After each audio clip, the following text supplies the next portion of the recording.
gente, boa noite, muita paz. Que a paz do nosso querido Mestre esteja em nossos corações, que a espiritualidade boa, amiga, que nos ajuda na divulgação da doutrina espírita esteja conosco, nos trazendo paz e luz no coração. Vocês estão bem? Ave Maria. Vocês estão bem mesmo, gente? A gente fala assim que encarnado tem fluido vital, né? Para a gente dizer, tá bem? Estou bem. Estar bem é tão bom, não é? A gente se sentir bem, se sentir vivo, se sentir presente, não é legal? É muito bom.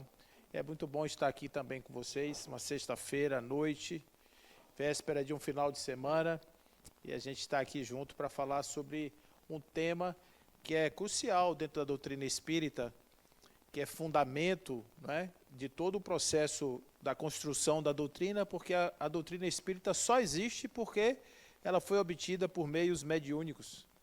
Ela foi trazida basicamente pelos espíritos. É por isso que quando Allan Kardec publica o primeiro livro, é livro dos espíritos. Foram os espíritos quem trouxeram as informações que estão lá, para poder justamente clarear um pouco como é que funciona o lado do mundo espiritual, que esse lado que a gente não lembra. A gente já esteve lá muitas vezes, é o nosso lar natural, mas a gente, hoje, para a gente poder estar lá com a presença mais consciente, tem um detalhe que, esse não é muito agradável, né, que a gente precisa morrer para fazer isso. Então foi exatamente esse detalhe que Allan Kardec se apercebeu quando ele estava numa terça-feira, do ano de 1855, no mês de março. Ele estava na casa de uma médium, quando ele teve a primeira relação mais próxima com o fenômeno da mediunidade. Ele estudava o magnetismo há mais de 20 anos, 30 anos, ele estudava o magnetismo nessa época, e ele conhecia o fenômeno da indução magnética, porque tinham pesquisadores, como o Marquês de Pissiguer, por exemplo, que ele trazia médiums induzidos através do transe sonambúlico. Isso era um fenômeno magnético conhecido. Mas o que Allan Kardec ele pôde perceber é que esse transe que antes era tão comum dentro do magnetismo, ele tinha uma origem espiritual. E poderia se pensar que, por exemplo, quando a pessoa entrava em transe, ele estava evocando memórias inconscientes, que é natural também, a gente vai falar um pouco sobre isso. Ou seja, quando a pessoa fala, supostamente ela está mediunizada, mas como é que você sabe se realmente ali é um espírito? Se ali não é o inconsciente do médium que está falando? Como é que você sabe que ali não existe uma intenção do médium em dizer aquelas palavras?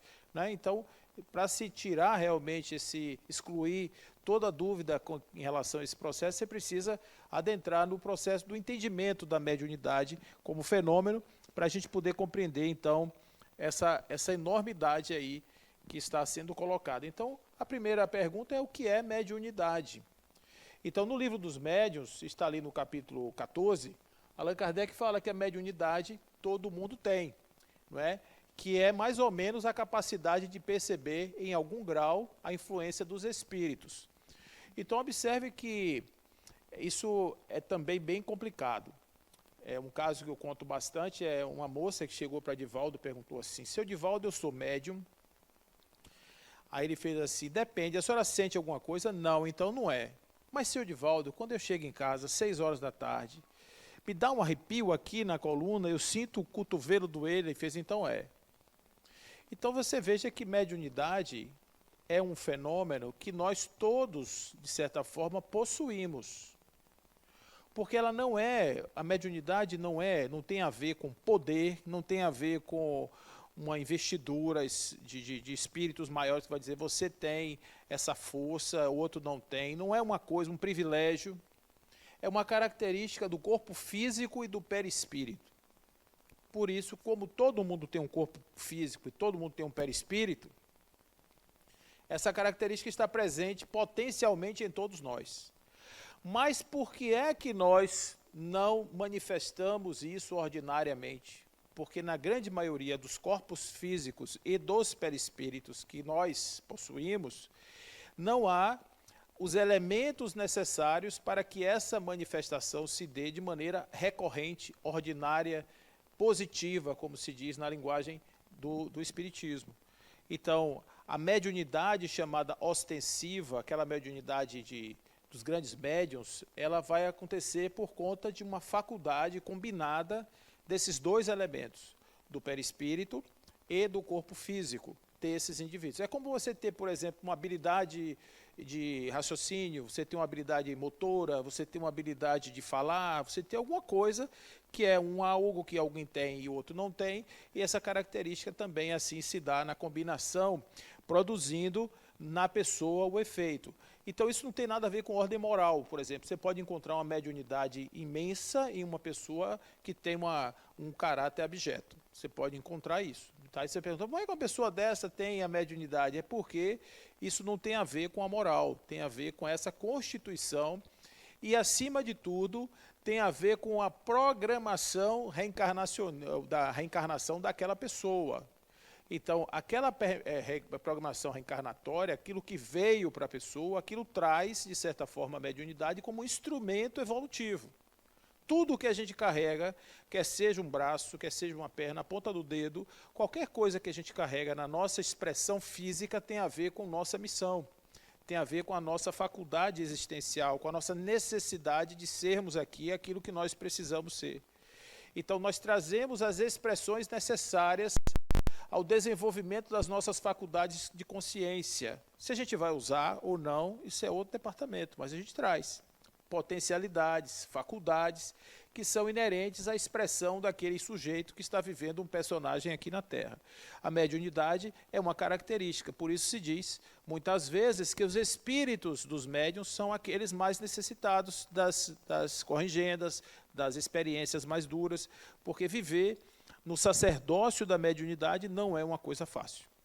Eu tenho uma amiga minha, que a mediunidade dela começou assim, porque a mediunidade pode eclodir a qualquer hora. Você pode sair daqui hoje, chegar em casa e ver um espírito dentro de casa e dizer, da partir de hoje começa. Não tem assim, não nasce com a pessoa já de certa forma desenvolvida. Então ela não tinha nenhum tipo de faculdade mais desenvolvida, ela foi numa igreja, num casamento. E tem uma coisa que as mulheres fazem muito no casamento, que é aquele momento de êxtase, que é quando tira o sapato apertado. Aquele sapato alto, né, que chega assim, aquele famoso passa o pé assim atrás do outro e tira o sapato. E foi a última coisa que ela se lembra do casamento. Quando ela tirou o sapato, ela perdeu a consciência. E ela voltou à consciência em casa. E aí as pessoas depois foram relatar a experiência que ela teve. Ela trouxe um personagem que falou bastante sobre várias coisas. E foi o primeiro episódio de incorporação mediúnica. Hoje ela é médium, trabalha muito, de uma forma até não muito convencional, né, porque ela é uma prestadora de serviço da mediunidade independente da religião. Então, se alguém precisar dela no centro espírita, chama, ela vai. Se alguém precisar dela num terreiro, ela vai. Então, ela tem um centro espírita que ela só tem uma pessoa do centro espírita dela, que é na casa dela. Então, é uma pessoa que vive uma mediunidade dela. Eu não recomendo para as outras pessoas o que ela faz. Mas foi assim que começou com ela. E é assim que normalmente começa com outras pessoas. Ontem, Divaldo estava recordando o fenômeno obsessivo que aconteceu quando o irmão dele morreu. O irmão dele teve um ataque, um problema no coração, teve uma hemoptise e morreu numa poça de sangue. E ele viu aquela cena, aquela coisa horrorosa, e voltou para casa correndo para avisar o pai que o irmão tinha morrido. O pai já vinha correndo também para pegar o irmão. E eles foram então lá, chamaram os homens, pegaram o rapaz e trouxeram para dentro de casa, para fazer a preparação para sepultar. E aí, quando ele estava sentado numa cadeira, quando ele tentou levantar, ele não conseguiu. E ele levou 6 meses praticamente paralítico. E uma médium que deu um passe nele foi que tirou, porque o irmão dele estava imantado aqui, na coluna dele, né? O espírito do irmão. Aí você diz assim, mas o irmão estava prejudicando ele, e inconscientemente o irmão queria ficar. E achou nele a predisposição para chegar. Então ele não é um espírito ruim, ele está apenas atraído para um parente, para uma coisa, traz o efeito nocivo, mas sem a intenção de prejudicar. Então isso acontece também graças a essa atração do processo da mediunidade. Então, outra definição é uma aptidão para servir de instrumento mais ou menos dúctil aos espíritos em geral. Isso está no Evangelho segundo o Espiritismo, capítulo 24, item 12. Então, essa faculdade de servir de instrumento, observe que ele está usando uma palavra aí que é instrumento dúctil, ou seja, instrumento fluido, porque a pessoa pode estar recebendo a influência espiritual e não ser um instrumento dúctil, ou seja, ele pode ser um instrumento obliterador, um instrumento que impede que aquela comunicação aconteça.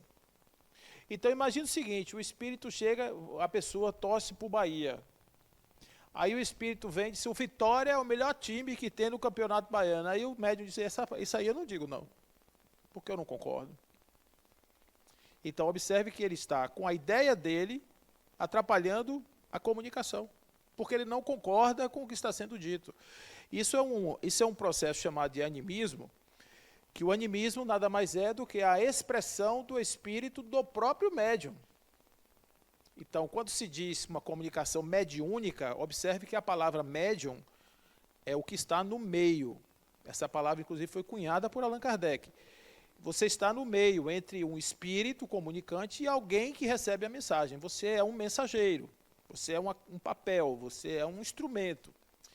Então, quando esse instrumento, que tem vida, ele age por conta própria e ele formula a própria mensagem que vai ser passada, isso é animismo. Esse animismo pode ser intencional, como ele também pode ser involuntário. A pessoa nunca sabe se o que está pensando é dela ou do espírito. É uma das maiores dificuldades do médium iniciante, é quando ele começa a receber as sugestões na cabeça, ele começa a dizer, isso é meu ou isso é do espírito? Eu digo ou não digo? Então isso é uma dificuldade grande para quem está começando, porque às vezes a pessoa não quer se expor, e aí evita falar e fica travado, o espírito está lá falando e ela não está conseguindo colocar. Então isso faz parte da educação do médium, sentir que aquilo não é dele. Sentir que aquilo está chegando de alguma forma. Qual é a característica principal de um pensamento, por exemplo, que vem do mundo espiritual? É quando você pensa e sabe que aquilo ali você jamais pensaria em condições normais.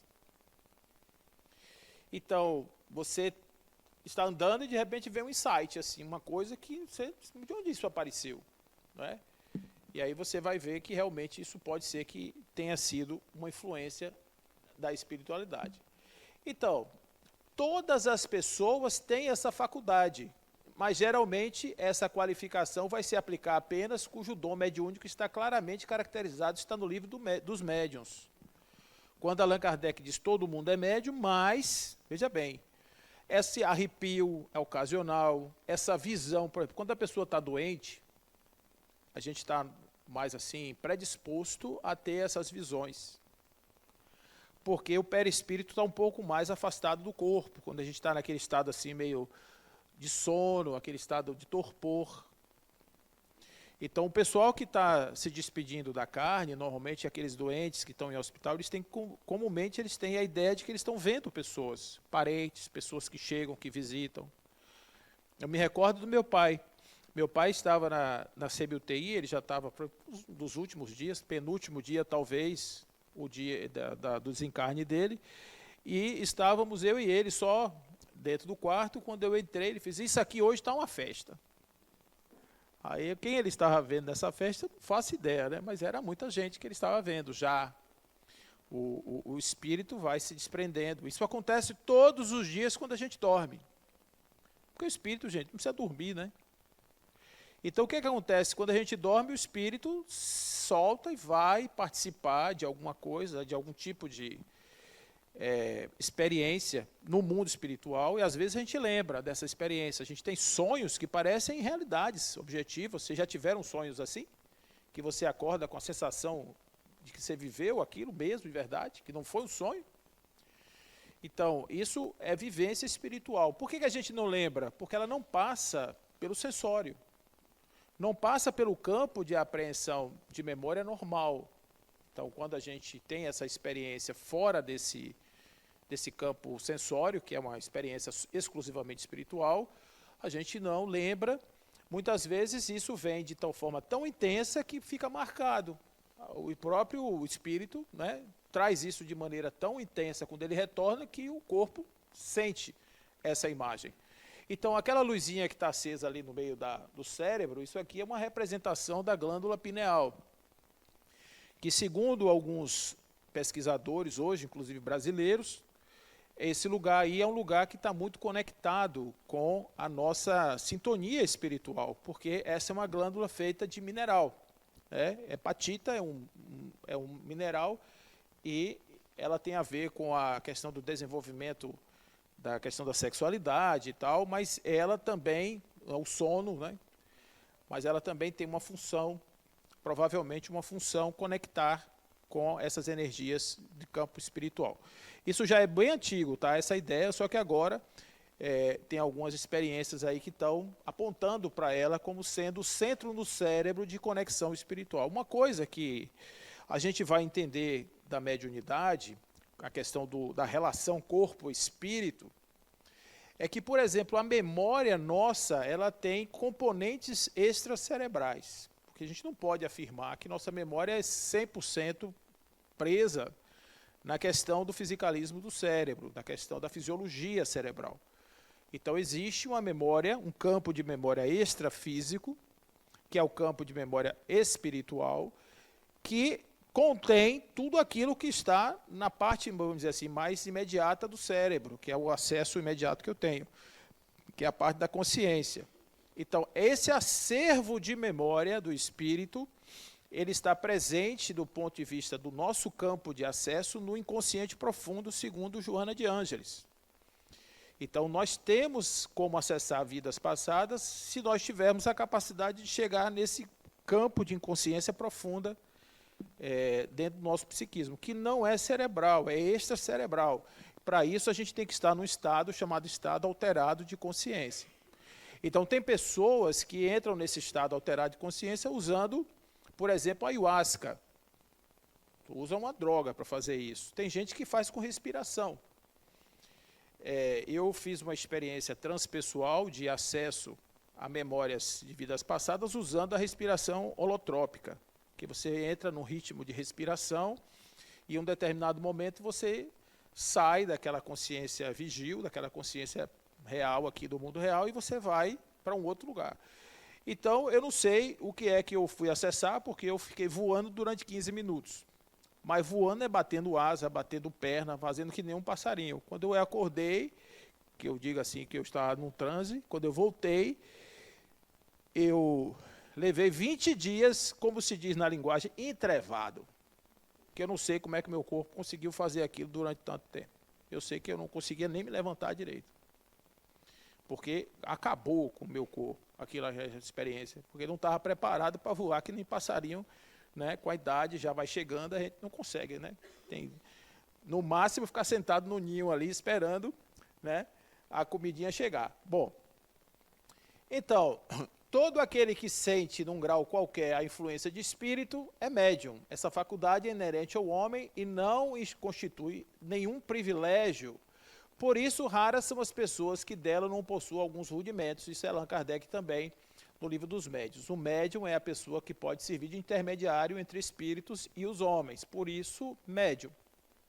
Está no meio. Espírito e homens, no meio, o médium. Ok?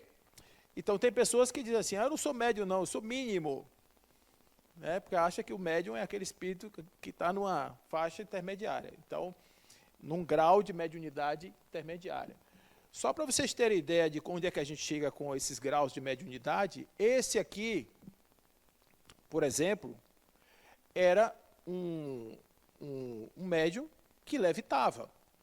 Ele tinha a possibilidade de sair do chão, e tem experiências, inclusive, que Daniel Douglas Home, ele sai pela janela de um apartamento e volta pela outra janela.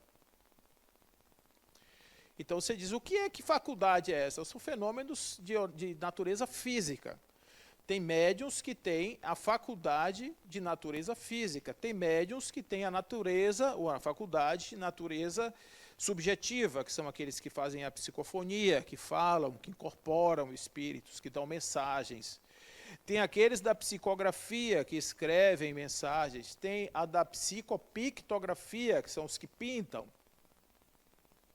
Tem vários graus e tipos de mediunidade. Nem todo médium tem todas as faculdades. É muito raro você encontrar um médium que seja plural.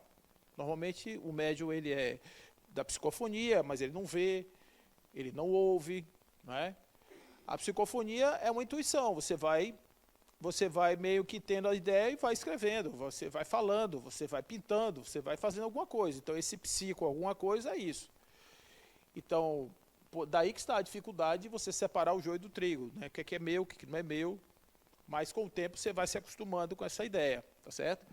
Então, algumas vezes ela é anormal, mas não patológico. E aqui a gente tem que botar um conceito de normalidade. É normal uma pessoa sair voando pela janela?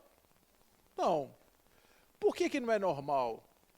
É porque não tem quantidade habitual. Você não vê com a quantidade de pessoas sair voando por aí. É uma pessoa de vez em quando. Tem até um relato interessante que Tomás de Aquino foi chamado uma vez para presenciar um fenômeno de uma freira que levitava. A freira se levantava do chão. E aí ele foi lá olhar o fenômeno. E quando chegou lá, o único comentário que ele conseguiu fazer é dizendo o seguinte, é que a freira tinha os pés enormes. A moça sentiu aquilo ali como um baque e caiu, né? Porque ela se desconcentrou, como diz o outro, né? Tamanha a grossura dele. Ele falou assim, que o pé da freira era uma coisa horrorosa, né? Então, é anormal, mas não é patológico, porque o patológico é diferente. O patológico é uma anomalia fisiológica. É uma coisa que vai levar o sujeito a ser classificado como doente, como tendo alguma disfunção no seu próprio corpo. E o médium não tem disfunção nenhuma. E tem uma coisa importante nisso aí, a gente vai falar um pouco mais lá na frente, é que a mediunidade é muito parecida, por exemplo, a questão da psicofonia, a questão da audiência, a questão da visão, é muito parecido com a questão da esquizofrenia, com o mesmo fenômeno praticamente. Então, muitas pessoas são confundidas como esquizofrênicos, quando em verdade são médiuns. E muitas pessoas são tidas como médiuns, quando em verdade são esquizofrênicos.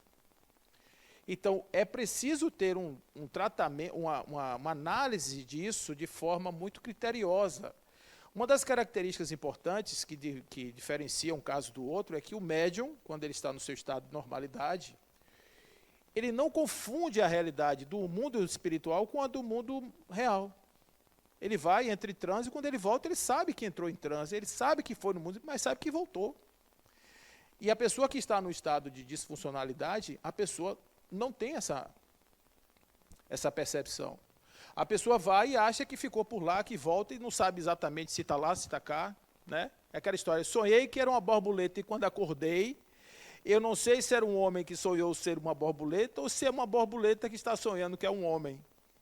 É meio que confuso na cabeça do que não é arrumado. Então, quando Chico, por exemplo, Chico, ele tinha uma mediunidade incrível, ele é um desses casos raros de mediunidade plural. Então, ele tinha a questão da vidência, da vidência completa, absoluta, e ele via os espíritos, como o Divaldo vê também. Ele vê como eu estou vendo vocês aqui, vocês estão me vendo, como se fosse uma pessoa encarnada. Então, Divaldo conta que quando ele era lá do fundo de previdência, que ele trabalhava no fundo de previdência, ele tinha um amigo que trabalhava com ele na repartição, que ele tinha um combinado com um amigo. Ele dizia assim, olha, quando chegar alguém, eu vou olhar para você. Se você olhar para mim e balançar a cabeça, eu vou atender, porque ele cansou de levantar para atender espírito. Né? Então, o amigo é quem validava. Se o amigo visse, era humano. Se o amigo não visse, era espírita. Aí ele não levantava. Então, Chico passou por isso, porque Chico ia para o centro espírita dele ele era o quinto elemento, eram dois casais, era o irmão dele com a esposa, tinha um casal que orientou ele no início da mediunidade, que aparece nos filmes dele, e ele. Só que o irmão viajou, o casal viajou também, ele ficou sozinho no centro, lá em Pedro Leopoldo. Então ele tinha um compromisso de abrir o centro no horário aprazado, ele ia abrir o centro e ficava fazendo conversa com espíritos em voz alta, sozinho. Para ele estava completamente cheio, a audiência estava repleta, ele estava falando com pessoas, ele estava conversando com os amigos espirituais. Mas que para quem não via e passava de fora, achava que ele era um louco. Então, as irmãs diziam assim, enquanto ele trabalhar na fazenda, nós não vamos interná-lo. Porque ele passava o dia normal na fazenda, trabalhava normalmente, tinha uma vida normal. Só que chegava de noite, ele conversava com quem o povo não via. Então, a questão da mediunidade, ela não é uma coisa de doença, absolutamente. Então, ela começa, lá no século XIX, os estudos da mediunidade, dos fenômenos mediúnicos, começam a partir de uma ciência chamada de metapsíquica, que foi estabelecida por um médico, por um pesquisador chamado Charles Richer. Charles Richer, ele queria trazer a pesquisa para dentro da academia, então ele chama de metapsíquica, né, que é uma ciência que tem por objeto o estudo da produção dos fenômenos mecânicos ou psicológicos devido às forças que parecem ser inteligentes ou a poderes desconhecidos, latentes na inteligência humana. Então, aqui você tem dois tipos de fenômenos estudados pela metapsíquica, os chamados fenômenos mecânicos e os chamados fenômenos psicológicos.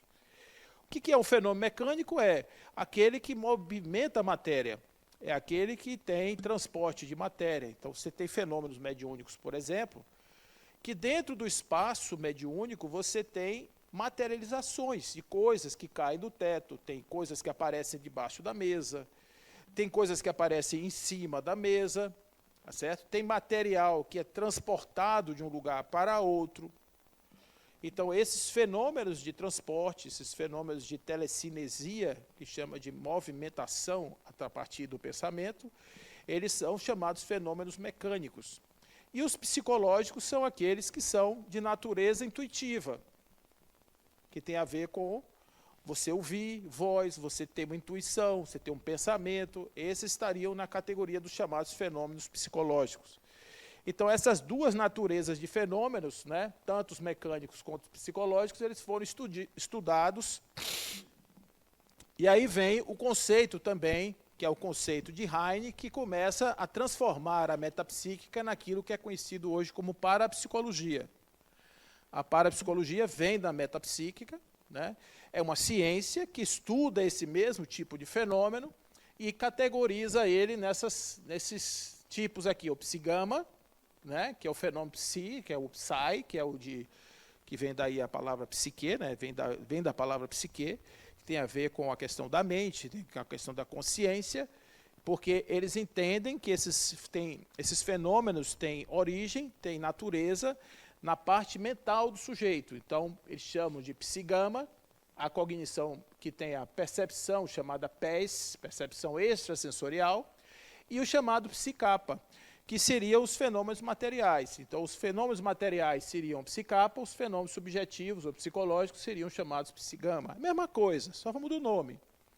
Eles vão mudando o nome para poder a academia se sentir um pouco mais confortável. Hoje, os fenômenos mediúnicos são chamados de fenômenos anômalos ou experiências anômalas, que são aquelas experiências que estão fora da normalidade. Você chama de nome diferente, mas é, no fundo, a mesma coisa. Tá certo? Pois não. Espera aí que está vindo aqui o Daniele. Quando vocês levantarem a mão, levanta com vontade, viu, gente? Que a gente vê. Boa noite. Professor, eu queria perguntar se tem alguma forma de saber se o que você está vendo é um espírito desencarnado ou encarnado. Por exemplo, um professor falou uma vez que, durante o sono, uma forma de identificar é pelo cordão de prata. Se tinha cordão de prata, é porque era um espírito adormecido, encarnado, né? Mas, quando a pessoa está acordada e vendo um espírito e não sabe o que é, existe alguma forma de descobrir? Como nesse exemplo de Divaldo, que o amigo avisava. Normalmente, o espírito, quando ele não se apresenta com a perfeição que é típica dos encarnados. Quando eu digo a perfeição, é que às vezes ele não tem uma parte do corpo, às vezes ele tem uma expressão que não é a expressão de vida, ele tem um rosto, mas não passa a energia que o encarnado passa quando olha, por exemplo. Então, normalmente as imagens dos espíritos são imagens assim que remetem até uma certa tristeza. Parece um ambiente assim, uma coisa meio triste. Mas eles não quer dizer que eles estejam nesse estado de tristeza. Outra coisa que caracteriza também o espírito é o grau de luminosidade. Alguns espíritos aparecem muito iluminados, o médium vidente, ele vê isso, ele vê essa aura, né, do espírito que se apresenta. Então, existem algumas características que podem fazer a diferenciação. Agora, existem espíritos que se apresentam e são difíceis de se diferenciar. Eu vou dar um exemplo para você. Tem um negócio chamado forma-pensamento. A forma-pensamento, essa é uma construção mental que todos experimentamos quando a gente está pensando alguma coisa muito intensamente, quando a gente está pensando em alguém, quando a gente está pensando numa coisa boa ou uma coisa ruim, a gente plasma no nosso campo mental aquilo que a gente está pensando. E um vidente que tenha uma capacidade de acesso a ele pode confundir esse pensamento como um espírito. Então, existem pessoas que podem estar vindo para um trabalho de desobsessão, por exemplo, e sendo obsidiadas por elas mesmas. Chama auto-obsessão. A pessoa pode estar com a presença espiritual, que aparece ser um espírito, mas não é um espírito, é um espectro do pensamento dela. Então, tem muitas diferenças e formas de você fazer essa identificação. Não tem, assim, uma receita de bolo, porque vai depender do caso. Viu, Daniela? É por isso que precisa tanto trabalhar, né? Uma amiga minha tem isso, ela vê, e diz que é fácil diferenciar para ela quando eles estão levitando. Mas quando está andando, ela não consegue. Aí já chamei ela 1000 vezes para vir. É isso. Mas... O levitar, que ele chama de volitar, né, que é andar em função da vontade, nem todo espírito consegue fazer isso. Quando ele está muito materializado, ele não consegue fazer. Então, só os espíritos que já estão num certo grau de leveza conseguem fazer isso. Agora, uma outra coisa é que existe um fenômeno mediúnico que é de ordem física, chamado de materialização. O espírito, ele não se apresenta para um médium vidente, ele se materializa para qualquer pessoa ver, através de um fluido chamado ectoplasma, que é emanado pelo médium de efeito físico. Então, nesse caso, você vai ver uma formação física de um espírito que pode ser fotografado, pode ser até tocado. Não se deve tocar em espírito materializado, porque o médium pode sofrer efeito grave. Ele perde matéria. O médium, quando está materializando, ele perde matéria. Ele perde uma quantidade significativa de matéria. Se você olhar o corpo dele, você vai ver que o corpo dele está murchinho ali no cantinho. Mas esses espíritos que são materializados, normalmente eles não são materializados integralmente. Tem uma parte deles que não se materializa. Então, lá no Frei Luiz, no Rio de Janeiro, no Hospital Frei Luiz, que tinha uma câmara de materialização, existia um médico materializado chamado Dr. Frederic, que ele fazia cirurgias espirituais lá dentro do hospital materializado. O médium, que era um mecânico de automóveis, ficava deitado na cama, pelo nariz, pela boca, ouvido, sai aquele ectoplasma e forma a figura do médico, e o médico interage com as pessoas, conversa, fala, tudo, pega lá no paciente. Então, são tipos diferentes, expressões diferentes de mediunidade. Oi, Alex. Boa noite, Paulo. Boa. Na lâmina anterior,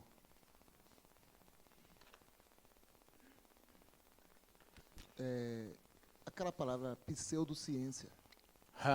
Por que a caracterização da parapsicologia como pseudociência? Pois é, cara. Olha, isso é uma coisa muito interessante, porque, teoricamente, a ciência é aquela que é reconhecida por atender aos requisitos normativos, digamos assim, do que estabelece ser a ciência. Por exemplo, as experiências científicas, elas cumprem um rito e elas precisam atender a esse rito para serem consideradas como experiências de fato científicas. O que é uma pseudociência? Tem cara de ciência, mas não é ciência, porque não atende a esses requisitos. Existe uma dificuldade muito grande dos fenômenos espirituais serem estudados e conceituados como ciência, e essa é a grande dificuldade do pesquisador. Ian Stevenson, quando estudou a reencarnação, ele lá na Universidade de Virgínia, deram a ele uma salinha escura embaixo da escada lá, ele tinha o dinheiro do pessoal da Xerox para fazer a pesquisa, mas a faculdade ignorava, porque não queria vincular o estudo acadêmico sério com esse tipo de pesquisa. É como se você estivesse pesquisando o esotérico, por exemplo. Aí o pessoal perde a credibilidade segundo o pensamento acadêmico. Agora, deixa de ser pseudociência quando ela, usando os elementos possíveis que são fornecidos pelo campo de experimentação da mediunidade, consegue obter os resultados que seriam obtidos naturalmente pela ciência.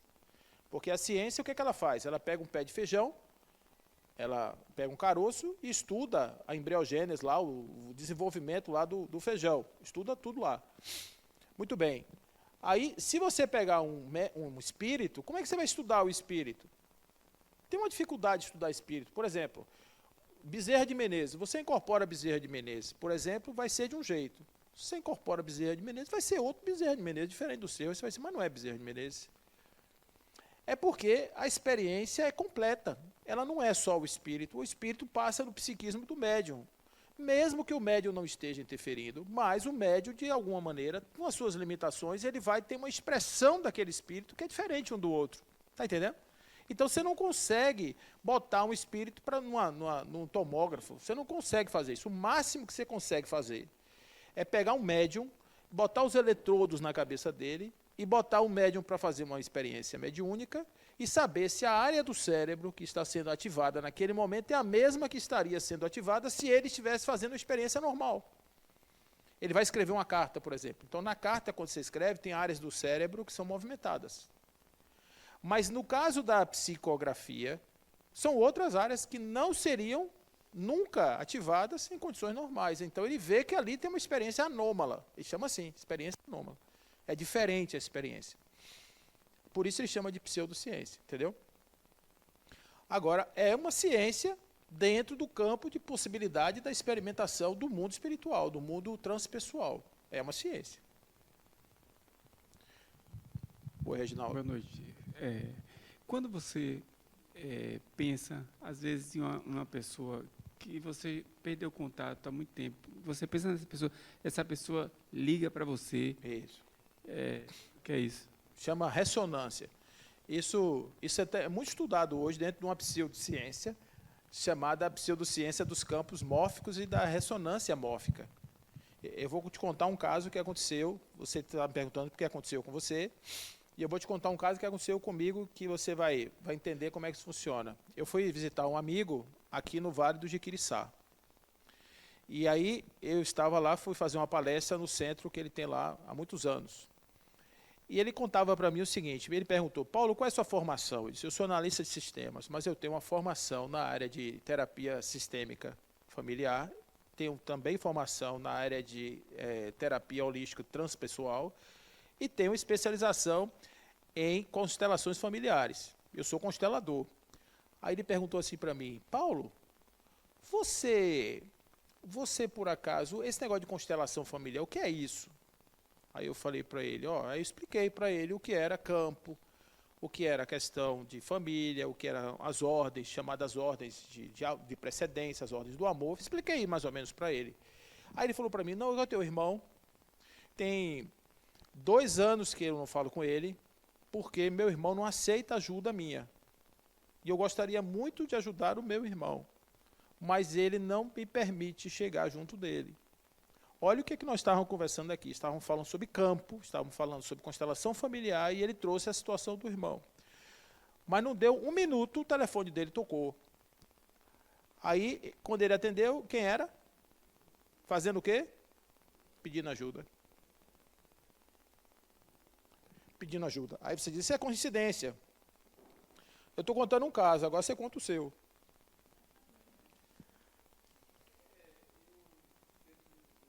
Espera aí, Reginaldo, só um minutinho. Isso acontece direto comigo. Já aconteceu várias vezes.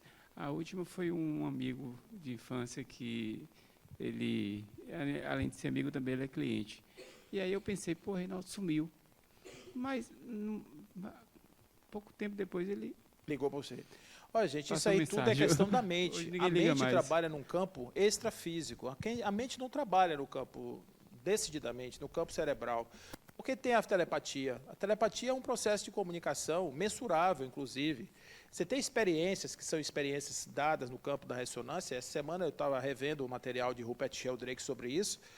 E ele fala sobre essas experiências que você faz, por exemplo, com filamento de DNA. A pessoa pega lá uma parte, uma célula do corpo de um doador, leva 60, 100 quilômetros de distância e coloca o doador para passar por experiências emocionais. E ele vê reflexos imediatos na célula, em função da experiência que é passada pelo doador.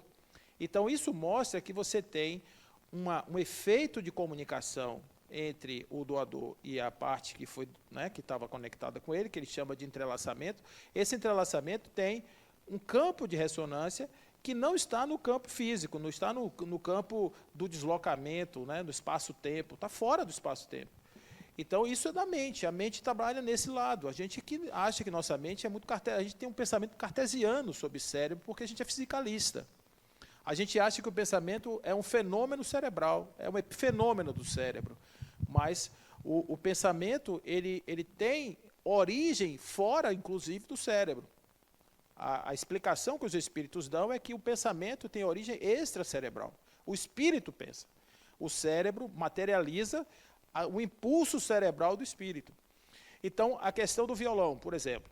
Quando você ouve um músico tocando violão, a música está onde? Onde está a música?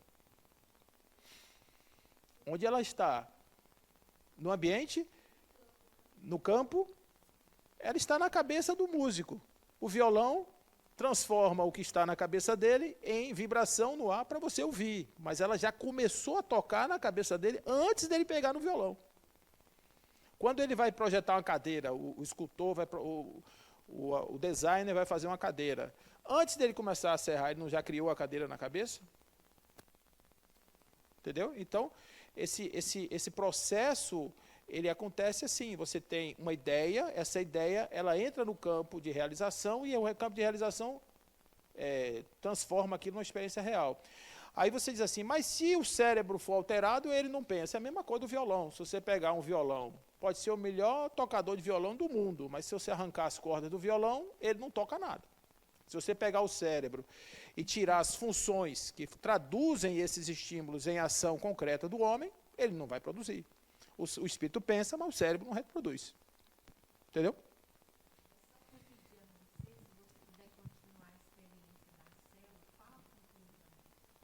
A conclusão é que existe a ressonância e existe o entrelaçamento. Quer dizer que, mesmo afastado, existe uma conexão fora do espaço-tempo. Essa é a conclusão que eles chegam com esse experimento. Aí,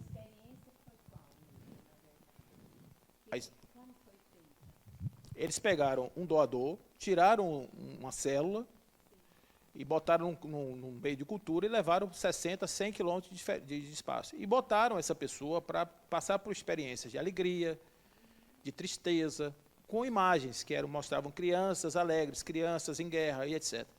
E à medida em que essa pessoa ia manifestando certos tipos de emoção, a célula, o elemento que estava afastado, ia contraindo ou expandindo em função da natureza da experiência que a pessoa estava vivendo.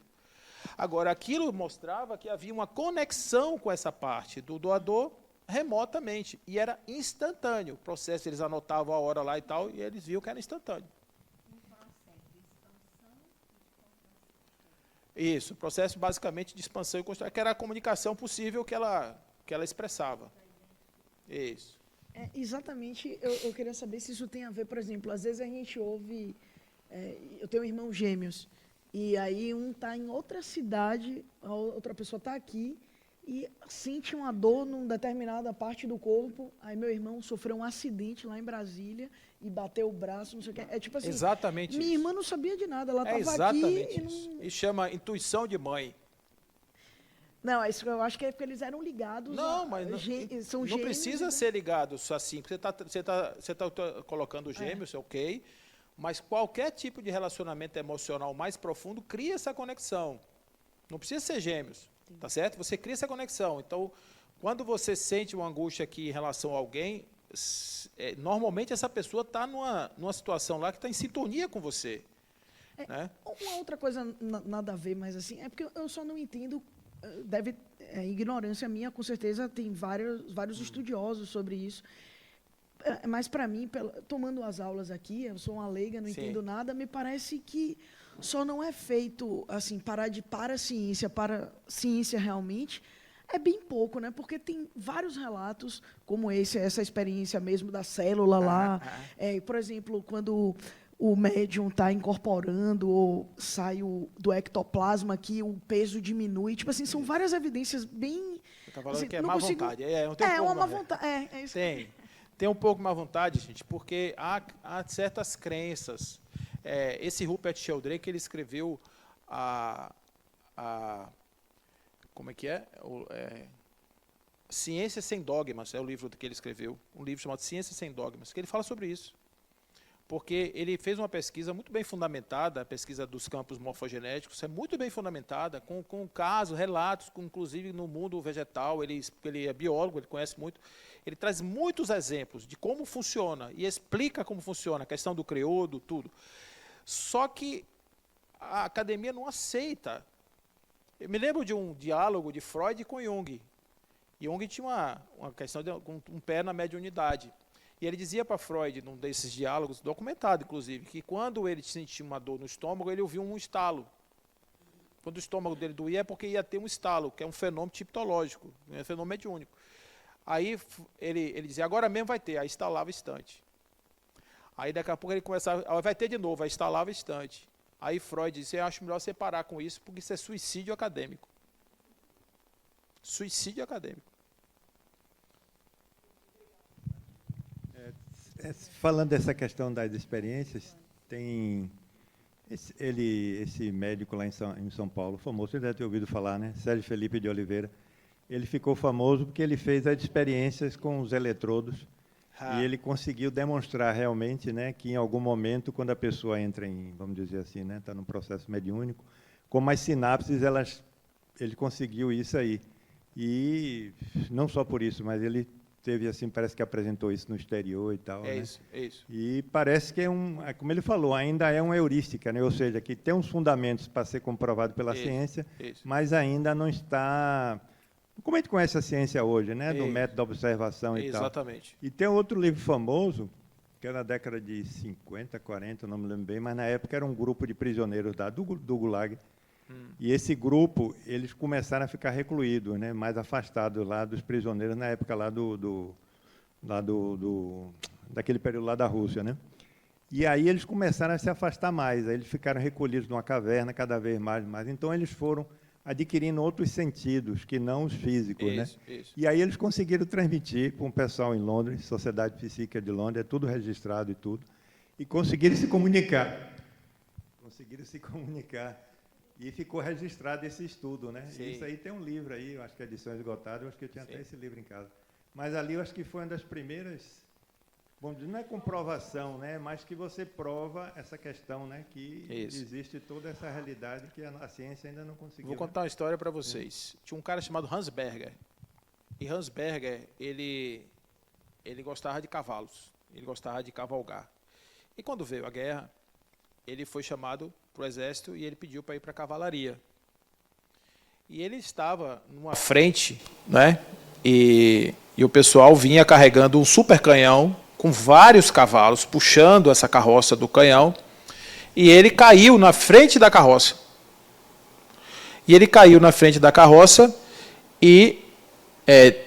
Quase, por muito pouco, ele não morreu, porque foi uma coisa assim de milímetros assim para a carroça não acabar com ele. E a irmã dele, que estava numa fazenda remota, bem distante, naquele momento ela sentiu uma angústia imensa e pensou nele muito. Então, ele, quando voltou, ele contou para ela o que tinha acontecido e fizeram a correlação do horário, mais ou menos, em que ela tinha sentido angústia, e o fenômeno que tinha acontecido, o fato que tinha acontecido com ele. Ele ficou tão impressionado com isso que ele foi estudar, se formou em medicina e ele pesquisou. Então, o eletroencefalógrafo foi desenvolvido por ele. Ele desenvolveu porque ele foi estudar as ondas cerebrais. E aí ele desenvolveu a eletroencefalografia, esse Hans Berger, por conta de uma experiência que aconteceu com ele desse exato momento, desse sentido assim. Aqui. Boa noite. Só para complementar o que ela falou, eu acho que muita coisa da ciência ela está relacionada ao nosso medo do novo e da capacidade de mudança. Porque existe uma matéria hoje na área de saúde que a gente tem estudado bastante, chamada psiconeuroimunologia. Isso. E ela fala muito, principalmente, da relação entre as emoções e o câncer. Isso. E hoje, quando a gente vai estudar sistema facial, inclusive tem 2 anos que teve esse congresso, que foi mundial, que aconteceu na Argentina, já se fala, o tema central foram as emoções e as doenças. Isso. A questão é que, quando a gente começa a falar de emoção, isso eu vejo muito quando eu estou tratando, quando a gente começa a falar da emoção paciente, principalmente com relação à dor, ou com relação até ao tecido cicatricial, que é o que eu mais trato, a cicatriz, você percebe aquela dificuldade da mudança. Então, muitas vezes, acho que a gente não aceita algumas coisas, porque a ciência já está bem embasada, já fala de neuropeptídeo, já fala muita coisa. Isso. Já tem muita coisa que embasa esse processo, mas eu acho que é mais pelo medo da mudança e desse novo, do quanto a gente tem que se desprender para poder, não é querer acreditar, acho que no fundo todo mundo acredita, é querer mudar para chegar nisso aí. Tem uma visão, que é essa visão, que chamam essa visão particionada, né, de que o todo é uma soma de partes. Então, se eu estudar as partes, eu compreendo o todo. E assim a gente vai, por exemplo, estuda a célula, aí estuda as organelas, eu vou chegar, peraí Daniel, só um minutinho, viu? Eu estudo as organelas e chego na causa da disfunção orgânica. Só que se você descer além desse limite das expressões físicas, você vai encontrar uma coisa que é muito engraçado, que é a matéria se transformando em ondas, que não é matéria. Aí é justamente aí que entra a questão dos chamados campos morfogenéticos ou mórficos, que são os campos de forma. Então, por que a matéria, que é tão se dissolve aqui em ondas e fica tão imprevisível, ela se torna algo mensurável? Porque ela está sob a ação de um campo de energia, um campo de forma. Então, a ciência chega até aí. Porque o que o Dr. Sérgio Felipe ele fala é que o materialismo não está provado. O materialismo que embasa toda a ciência, ele não está provado cientificamente. Porque o materialismo é uma hipótese. Porque se você pegar essa cadeira, botar no microscópio e aprofundar, depois do átomo, das partículas, não sei o quê, você vai chegar em onda que não é nada. Você vai chegar em espaço vazio. Então, a cadeira que parece matéria, na verdade, é uma ilusão de cor, de percepção, de campo sensorial, mas ela, em termos de existência, ela é um campo energético que está muito diferente do comportamento que acontece quando você arrasta essa cadeira.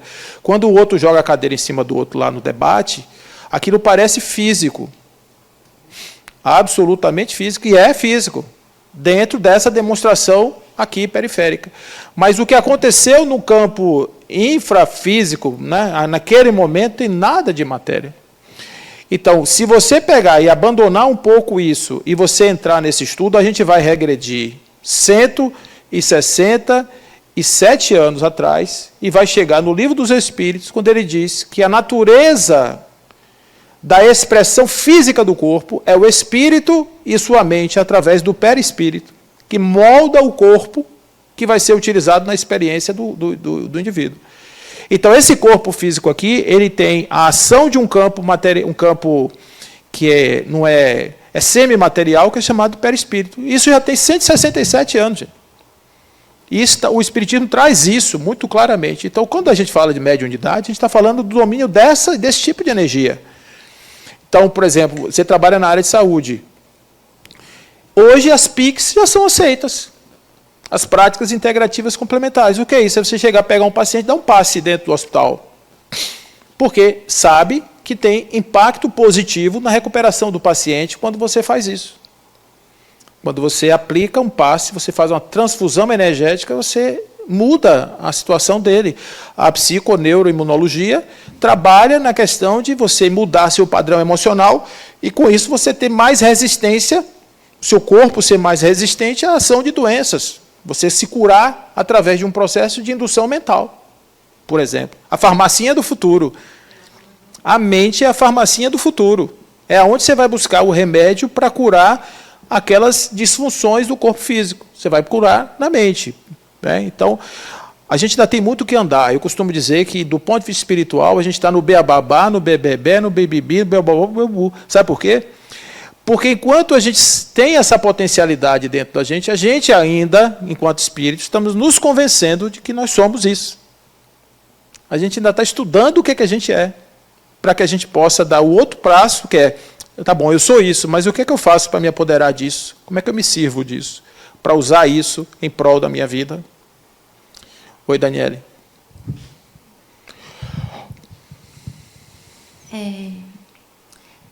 Primeiro, eu queria dizer que eu sou otimista em relação a isso, desse ponto de vista de ciência, tudo. Eu formei na USP em 2022, então eu peguei a pandemia, assim.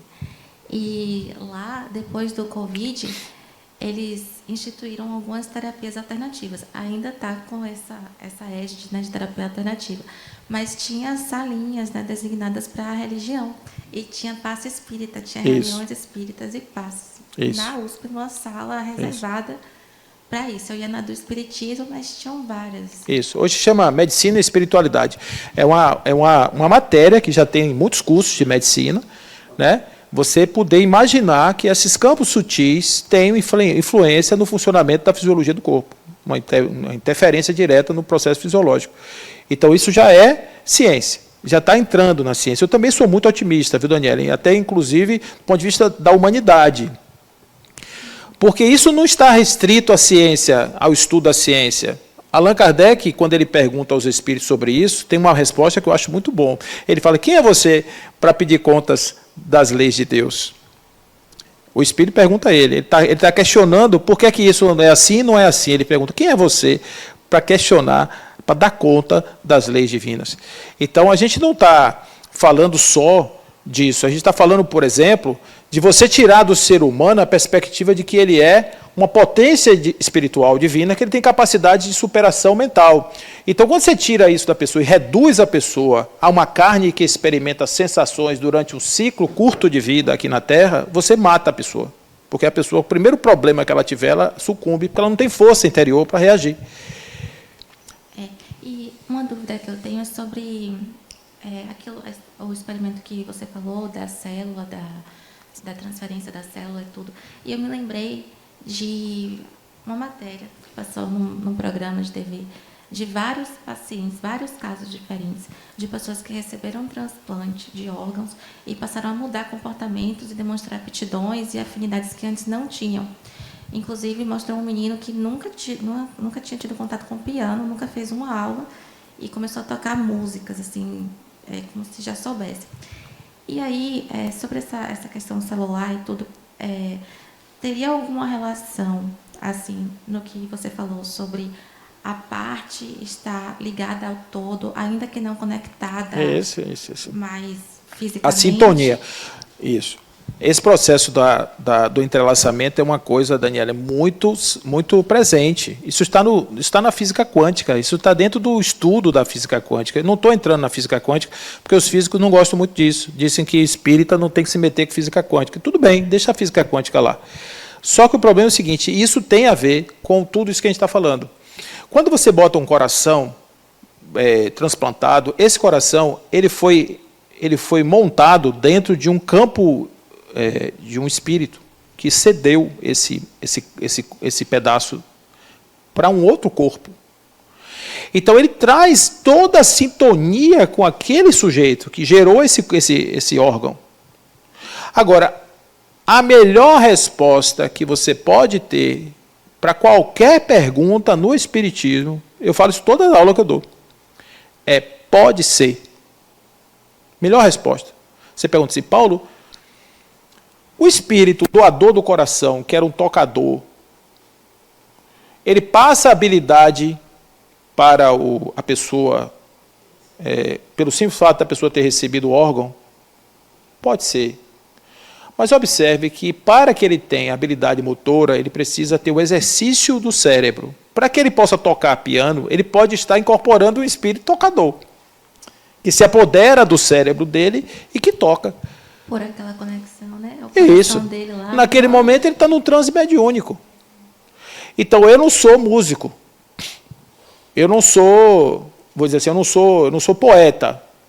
Mas eu estou aqui escrevendo uma coisa, daqui a pouco começa a vir na ideia um verso, eu vou botando, vou escrevendo, eu vou escrevendo, eu vou escrevendo, eu vou escrevendo. No final sai um verso, uma poesia. Quem escreveu isso? Acontece isso com quem faz palestra. Você está fazendo a palestra e entra em fluxo. Aí daqui a pouco você está falando uma coisa que aí, quando termina, a pessoa pergunta para você, comigo acontece, Paulo, essa poesia é sua? Eu digo, não. Por que não é minha? Porque eu não lembro nada dela. Se você me pedir para repetir, eu não sei.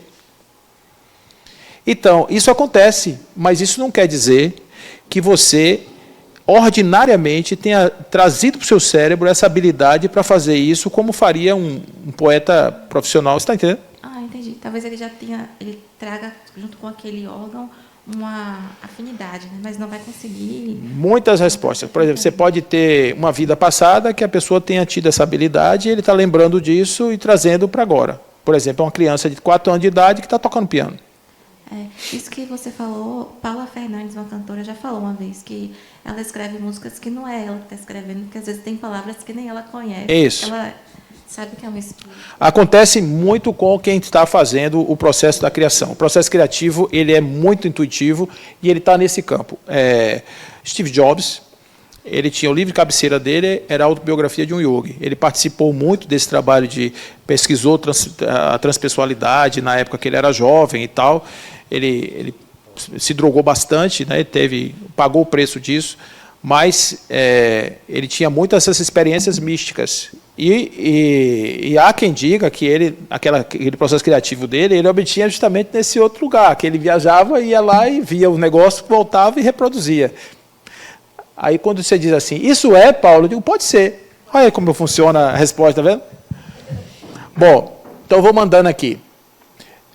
O psicapa, né, como eu falei, é a psicocinese, que é a movimentação mental, que é o caso, por exemplo, aquelas mesas que se movem, né, aquilo é um movimento de psicocinese, e tem esse psiteta, que esse daí é um pouco mais novo, que tem a ver com essa questão da mediunidade. Porque até então, a parapsicologia está estudando os fenômenos da mente.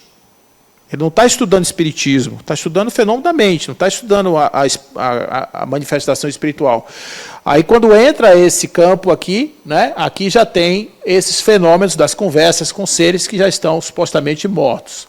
Quais são os sintomas da mediunidade? O que a gente sente quando a mediunidade está se apresentando? Olha lá, ó. Primeiro, o sujeito fica mais irritável, ele fica mais sensível. Ele começa a ter um pouco mais de intolerância a barulho, a sons. Ele fica meio assim, agitado em função disso. Ele tem sonolência sem motivo e tem uma outra também que é distúrbio do sono. Então, é muito comum, por exemplo, um médium chegar 2 horas da manhã, 3 horas da manhã, perder o sono, acordar sem sono nenhum. Quando ele tem já uma mediunidade mais assim avançada, ele acorda e tem um no pé da cama, vamos trabalhar? Vamos escrever? Como é que vocês acham que Chico escreveu mais de 400 livros durante a vida dele? Porque ele ia na carroça escrevendo. Ele não parava de escrever 1 minuto. Então, isso acontece. O espírito chega, 3 horas da manhã, acorda, vamos escrever, vamos trabalhar.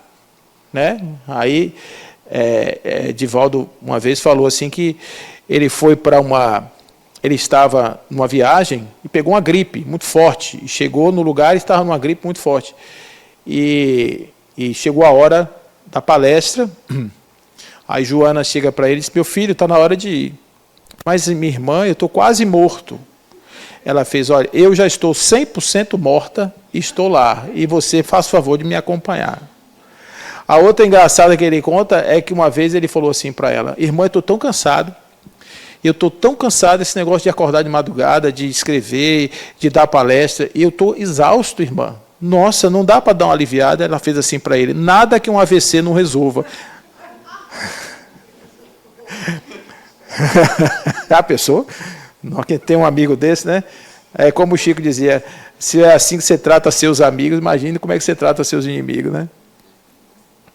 Bom, então, doce em diagnóstico, né, que isso aqui é um sinal que pode estar relacionado à ectoplasmia, que é perda de matéria, a questão do mau humor, né, choro inexplicável, distúrbio de apetite, bulimia ou anorexia, sonolência ou insônia, sonambulismo, terror noturno, bruxismo, distúrbio de esfera sexual e alteração da imunidade. Então, isso tudo aí pode acontecer. Aí você vai dizer, mas é tão ruim ser médium assim? Não quer dizer que todos os médiuns tenham esse tipo de coisa.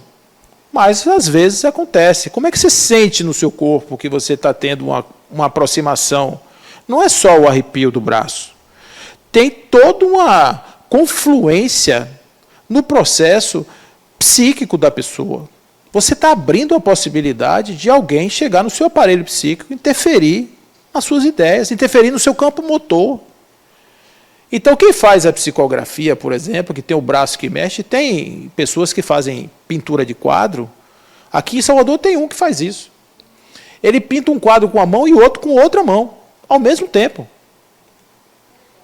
Pinta aqui um e pinta outro quadro com outra mão. E tem alguns que pintam com o pé. Pintam com o pé. Eu tenho um quadro em casa, grande, de uma médium, que foi educada por Chico, que ela pintou esse quadro imenso com o pé. Ela hoje não está pintando mais porque ela teve um problema nos quadris. E ela não está podendo pintar mais. Mas a mediunidade com o pé, imagina, você pintar um quadro com detalhe é uma paisagem assim bonita, com muitos detalhes, e ela pintou com o dedo do pé. Mas, Paulo, você bota essa lâmina e a gente tem dia 20 a nossa primeira oficina. Isso. Mas, olha, deixa eu dizer uma coisa para vocês. Isso aqui é o que você sente do ponto de vista físico. Para que você saiba que o seu corpo está passando por um processo de adaptação. Nenhuma dessas ações aqui, elas vão acontecer quando a mediunidade ela está fluindo de forma organizada, porque sono, por exemplo, a gente tem muito aquela que eu tenho que acordar quando o sol já apareceu. Mas você tem que acordar quando o seu corpo pedir para você levantar. Então, se é 3 horas da manhã, você levanta e vai trabalhar. Qual o problema? A questão é que a gente, às vezes, não aceita isso. Eu fui para um trabalho de pesquisa e mediunidade aqui no interior da Bahia, e só tinha médium na sala. Aí tinha uma moça, eu passei um questionário, e a moça chorando, e a amiga falou assim para ela, eu perguntei, por que você está chorando? Aí a amiga respondeu, porque ela é médium ostensiva. Aí eu tomei um susto assim, mas por que chorar? Uma coisa tão boa. Né? Aí ela falou assim, ela está chorando porque disseram para ela que se ela for médium, ela não vai poder mais ir para a praia, não vai poder mais ir para a festa. Imagina o que falaram para a menina. Aí eu disse assim, eu tenho uma notícia boa e uma ruim para lhe dar. Qual que você quer primeiro? Aí ela falou assim, me dê a ruim. Eu disse, a ruim é que isso não vai passar. Aí ela chorou mais ainda. E a amiga ficou olhando para mim, perguntando assim, mas isso é coisa que você diga para a moça, você, em vez de consolar ela, diga, agora dá boa. A boa é o seguinte, é que você agora tem a possibilidade de servir como ninguém pode servir. Você pode ajudar como ninguém pode ajudar. Você não precisa de nenhum recurso para ajudar muita gente. Você só precisa da sua boa vontade e seu amor. Porque quando a mediunidade flui, ela permite que você devolva à natureza aquilo que você recebe. Por isso é uma oportunidade de remissão do espírito culpado, porque ela permite o serviço. Não tem desculpa para o médium não servir. Então, você pode ter o processo de adaptação no seu corpo, mas uma vez adaptado, isso para você não é mais problema, isso não acontece. Você não tem uma loucura, não tem um desequilíbrio, não entra em depressão, não tem síndrome do pânico, não tem nada disso. Ao contrário, você tem a possibilidade de conversar com espíritos. Eu estava agora, exatamente agora, graças ao poder da ubiquidade, agora às 9 horas começa um programa que eu faço toda sexta-feira, falando sobre Joana de Ângeles. E eu tive que gravar hoje porque eu estou aqui com vocês. Então, Joana diz que a felicidade desse mundo é uma felicidade passageira, porque tudo que você experimenta aqui, você experimenta, explode de emoção, daqui a 5 minutos aquilo... Aí você tem que fazer de novo. Aí você tem que repetir. É uma experiência que você está sempre em processo de repetição. Então, o que é que Joana diz? Que a verdadeira felicidade plena virá com o autoconhecimento.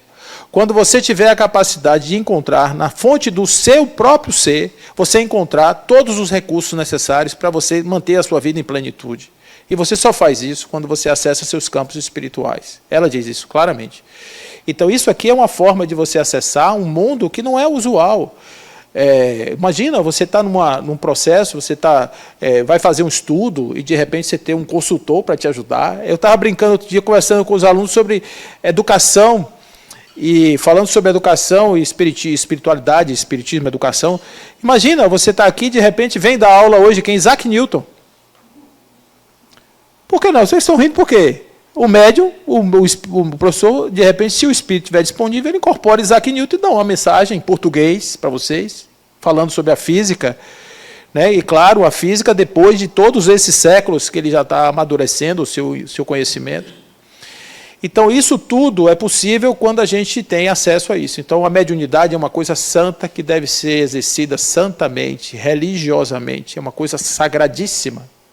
Que quando você recolhe isso e trata com seriedade, não como brincadeira, com leviandade, você não se serve dela, você não se aproveita dela, e ao contrário, você usa ela como ferramenta na sua vida. E a melhor coisa que pode acontecer na vida de uma pessoa é trazer uma experiência da mediunidade. Por isso essa lâmina aqui, não se impressione com ela, porque ela é apenas sintomas físicos, mas isso não muda absolutamente nada da grandeza da experiência mediúnica. Então, seria mais um aspecto de um processo de sintonia. Isso. De você estar entrando em sintonia com essa nova funcionalidade, atividade. Isso. Você tá começando a sentir uma experiência que não é usual. Aquilo está mudando o seu processo, o seu ciclo psíquico, está entrando, você já não conhece aquilo. Então, a resistência, às vezes, leva esse tipo de sintoma. Tem pessoas que podem ter todos, tem pessoas que podem não ter nenhum. Como uma amiga minha tirou o sapato e incorporou. Entendeu? Isso aqui é porque é usual as pessoas que têm aproximação com o fenômeno sentirem algumas dessas coisas que estão aí. Certo? Tudo bem? Bom, aqui tem alguns outros sintomas, aqui está do ponto de vista mais da técnica, né? Que você tem aqui, ó, taquicardia, aumento do tônus muscular, aumento discreto da glicemia, aumento do cortisol, e cefaleia. Algumas pessoas também têm esse tipo de manifestação. Né? Bom, então, a mediunidade, a gente precisa separar aqui esses fenômenos, né? O fenômeno anímico, o mediúnico, o animismo e o mediunismo, que seriam as mesmas coisas. Tá? Eu comecei a falar isso no começo, né? No começo da nossa fala, apresentando o animismo, mas imagina o seguinte: eu estou dando uma mensagem de psicofonia. Eu incorporei um espírito aqui agora, estou dando uma mensagem com psicofonia. Quem está falando? Essa é uma pergunta que Allan Kardec vai tratar no Livro dos Médiuns, num capítulo chamado Identidade dos Espíritos. Porque o espírito, ele não tem corpo. O corpo que ele se apresenta é o corpo que a mente dele cria.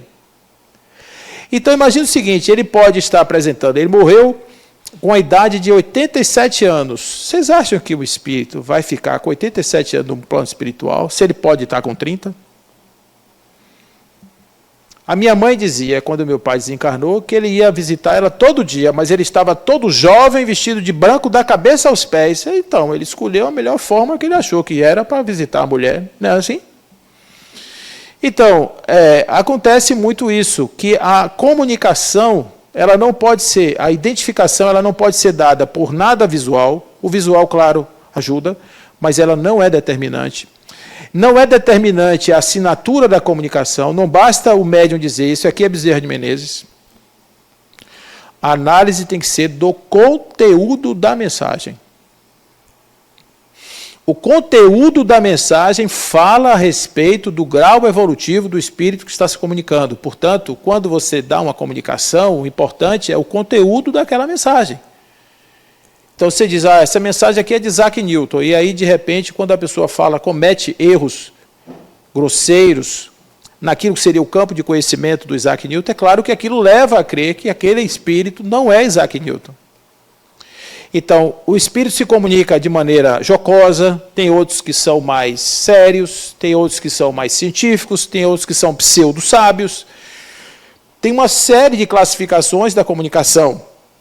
Aqui entra a seriedade do processo mediúnico. Você está coordenando uma reunião onde médiuns estão recebendo comunicação. Qual é o seu procedimento? É tomar tudo como verdade espiritual? Olha, tinha uma amiga minha, que ela começou com a mediunidade dela, e ela veio forte. E ela chegava na fila do supermercado e começava a ouvir vozes. Aí ela chegava e ia me consultar, que ela me perguntava sempre assim, né, um consultor de assuntos para mediunidade. Ela chegava assim para mim e perguntava, Paulo, eu cheguei no supermercado e tinha uma senhora na frente do caixa, e o espírito chegou no meu ouvido e disse, diga a ela que o marido dela está traindo ela. E me deu vontade de fazer isso. Eu disse, você não é nem doida de fazer um negócio desse. Porque às vezes, gente, olha o que acontece. Esse espírito podia estar com raiva da senhora, ia usar você para futucar ela, para acabar com o casamento dela. Vocês acham que não acontece isso, não? Fofocas espirituais? Tem, gente, intriga, tem, tudo. Espírito, Allan Kardec deu uma definição para mim precisa. Espíritos são homens sem corpos. Essas coisas, dessas velharias toda que a gente tem aqui no plano, quando o espírito desencarna, ele continua repetindo do mesmo jeito no plano espiritual. Ninguém fica santo porque desencarna, não. Então ele vem numa comunicação, dá uma comunicação aparentemente séria, mas quando você analisa a comunicação, de concreto não tem nada. Então hoje o critério de identificação espiritual dado pela orientação de Allan Kardec é o conteúdo da mensagem que você recebe. Aí você faz a identificação do espírito. Então, pode não ser exatamente a mesma coisa, do ponto de vista da forma, mas se a mensagem tiver o mesmo direcionamento, usa as mesmas expressões, normalmente o mesmo tipo de abordagem daquele assunto, então dá-se a entender que ali é um espírito, sim, que está se apresentando. Quando eles pegaram o livro Parnaso de Além Túmulo, que foi o primeiro livro psicografado de Chico, eles fizeram uma análise, porque no Parnaso de Além Túmulo você tem várias poesias de poetas diferentes e assim desconhecidos.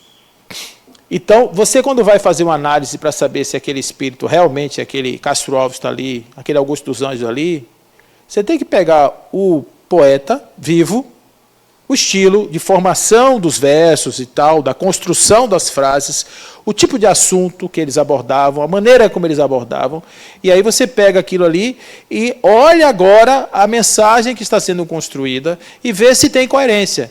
E o que eles chegaram à conclusão é de que todas tinham.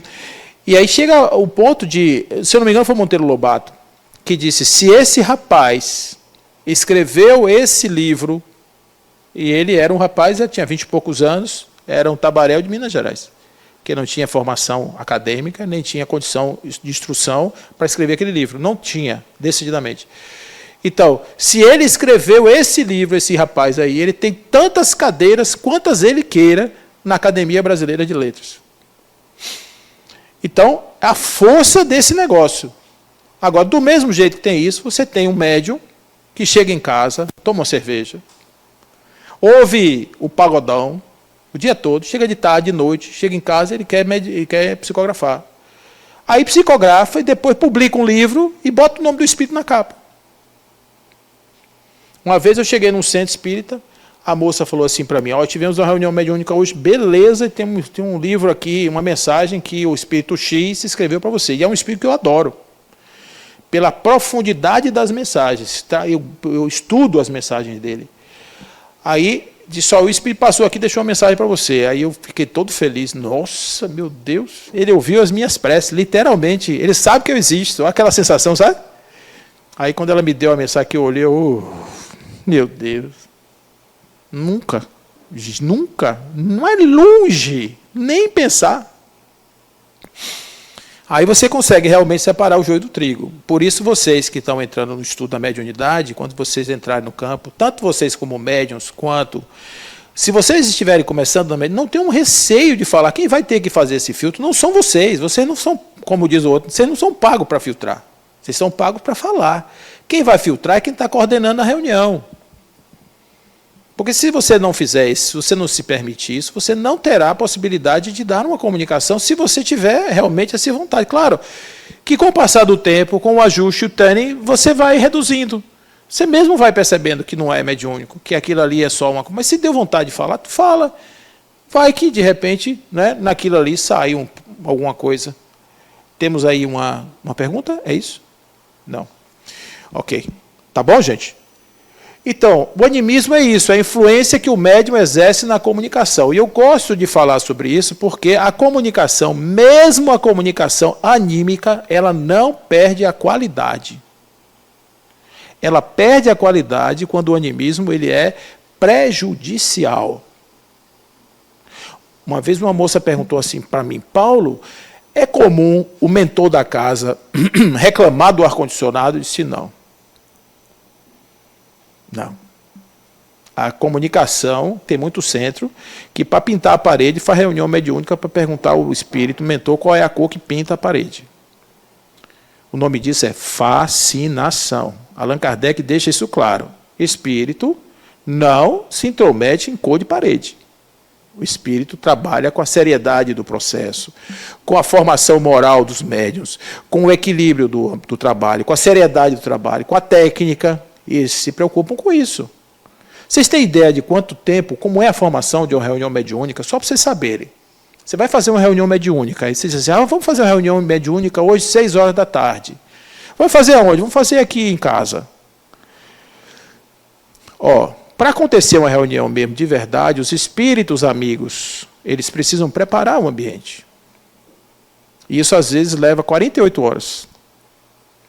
Então, por isso que as reuniões têm data, têm hora agendada, porque eles trabalham na preparação do ambiente, previamente. Trabalham, inclusive, na purificação daquele espaço, para evitar que aquele espaço esteja contaminado por influências mentais que possam prejudicar a boa execução daquele trabalho. Então, o lugar de fazer a experiência mediúnica é dentro do centro espírita.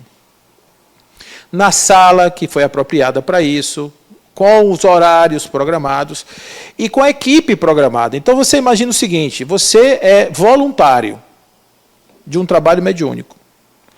Aí, programou tudo, 2 dias antes o espírito veio, prepararam tudo, trouxeram os equipamentos, botaram ozônio no ambiente, faz tudo lá, um negócio sofisticado. Aí você tem o batizado do sobrinho, 6 horas da tarde. Aí você diz, hoje eu não vou, porque tem um batizado do meu sobrinho, eu não vou poder ir. Vocês já imaginaram que acontece isso? Às vezes uma reunião não vem por causa do batizado de um sobrinho, não tem reunião.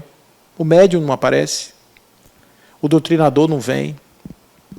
Ou às vezes a pessoa, de repente, chegou no dia da reunião e chegou lá todo desequilibrado para fazer a reunião.